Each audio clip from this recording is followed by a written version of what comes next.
Hello friend, কেমন আছেন? আশা করি ভালো আছেন সবাই। তো আজকে চলে এলাম আমাদের ভেস্টিজ কোম্পানির একটা অসাধারণ প্রোডাক্ট নিয়ে আলোচনা করতে। তো আলোচনা করার আগে বলবো যে আমার এই চ্যানেলে যদি আপনারা নতুন হয়ে থাকেন তো চ্যানেলটিকে অবশ্যই সাবস্ক্রাইব করুন এবং পাশে থাকা বেল আইকনটি ক্লিক করুন, যাতে এর পরবর্তী নোটিফিকেশানগুলো আপনাদের কাছে যায় এবং আপনাদের টিম মেম্বারকে অবশ্যই ভিডিওটি শেয়ার করুন। এখন ডামের মধ্যে এগ্রি 82 সেটা মেশানো হচ্ছে।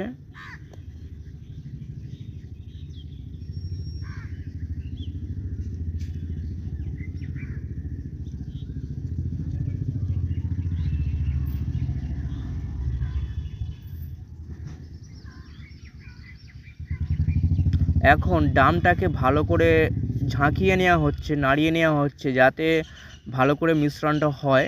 তো এগ্রি 82 সাথে দেওয়া হয়েছে হামলা, বাইরের একটা প্রোডাক্ট। তো সেটাকে ভালো করে মিশ্রণ করা হচ্ছে এবং ধানের জমিতে দেওয়া হবে। তো এগ্রি 82 কাজ কি সেটা নিয়ে আলোচনা করব। তো এর প্রধান যে কাজগুলো এবং কীভাবে আমরা ব্যবহার করতে পারি, সমস্ত কিছু, কত ml ডোজ, সেটা সমস্ত কিছু আলোচনা করব। প্রথমত এগ্রি 82 কাজ হচ্ছে যে কোনো বিষ। প্রথম কথা, এগ্রি 82 হচ্ছে কোনো বিষ বা কেমিক্যাল না, কোনো পোকা মারার ওষুধও না। এটা একটা বায়ো প্রক্রিয়া, যেটা সমস্ত ন্যাচারালভাবে সমস্ত বিষের সঙ্গে বা কীটনাশকের সঙ্গে আমরা প্রয়োগ করতে পারবো। তো প্রয়োগ করলে কি হবে, তার মাত্রা বা পাওয়ারটাকে বাড়িয়ে দেয়। যখন আমরা কোনো বিষ প্রয়োগ করি তখন কিন্তু গাছে যখন প্রয়োগ করি তখন দেখবেন হাওয়া চললে যখন পাতায় পড়ে তো সেই কীটনাশকটা গড়িয়ে চলে যায়। সেটা কিন্তু কাজ করে না, খুব কম পার্সেন্ট কাজ করে, 40 থেকে 50% কাজ করে। কিন্তু যখন আমরা এগ্রি 82 প্রয়োগ করব তখন কি হবে, ভালো করে মিশ্রণ করে গাছটাকে পুরো ভিজিয়ে রাখে, মানে মাথা থেকে পুরো গাছের গোড়া পর্যন্ত পুরো ভিজিয়ে রাখে। সেখানে কি হয়, মানে পার্সেন্টেজটা খুব ভালো কাজ করে। যখন ওখানে 40 থেকে 50% কাজ করছিল, এখানে কিন্তু আরও বেশি পার্সেন্ট কাজ করে, কাজটা খুব ভালো করে হয়। তো নর্মালি দেখবেন যখন কোনো স্প্রে আমরা করি, পোকা কোথায় থাকে, পাতার নিচে থাকে। স্প্রে করলে দেখবেন হয়তো প্রথমত পাতার ওপরে থাকলে নিচে চলে যায় স্প্রে করলে, তারপরে যখন জলটা পড়ে যায় আবার সেই পোকা উপরে চলে আসে, মানে কাজটা আমার বেকার হয়ে যায়। তো আমরা যখন এই এগ্রি 82 স্প্রে করব তখন কিন্তু পোকাটাও কিন্তু মারা যাবে। ঠিক আছে, এটা একটা কাজ। দ্বিতীয় কাজ হচ্ছে এর পিএইচ ব্যালেন্সটাকে ঠিক রাখে, পিএইচ মাটির যে ক্ষমতাটা, পিএইচ ব্যালেন্স সেটাকেও ঠিক রাখে। তৃতীয় হচ্ছে, এটা হচ্ছে আমরা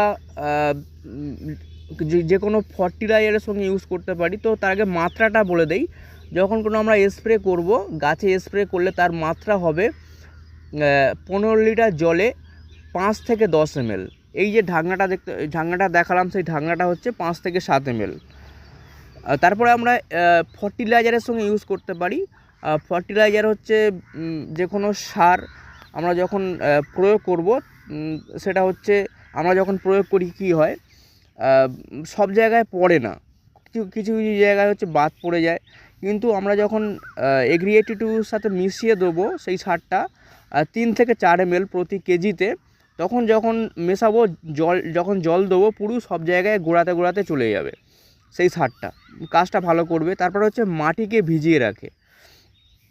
আর প্রতি কেজিতে সার দেবো আমরা তাহলে 1 কেজিতে 3 থেকে 4 ml এগ্রি 82 প্রয়োগ করব। তারপর হচ্ছে জল ধারণ ক্ষমতা এর বাড়ায়, এর নিচে পর্যন্ত অনেক জল যায়, জল ধারণ ক্ষমতা প্রচুর, অনেক নিচে পর্যন্ত, মাটির নিচে পর্যন্ত জল যায়। তো আমরা জল সেচের জন্য ব্যবহার করতে পারি। তার মাত্রা হবে 1 একর জমিতে 160 ml থেকে 200 ml। তো আমরা এইভাবে উপকৃত হতে পারি এগ্রি 82 থেকে।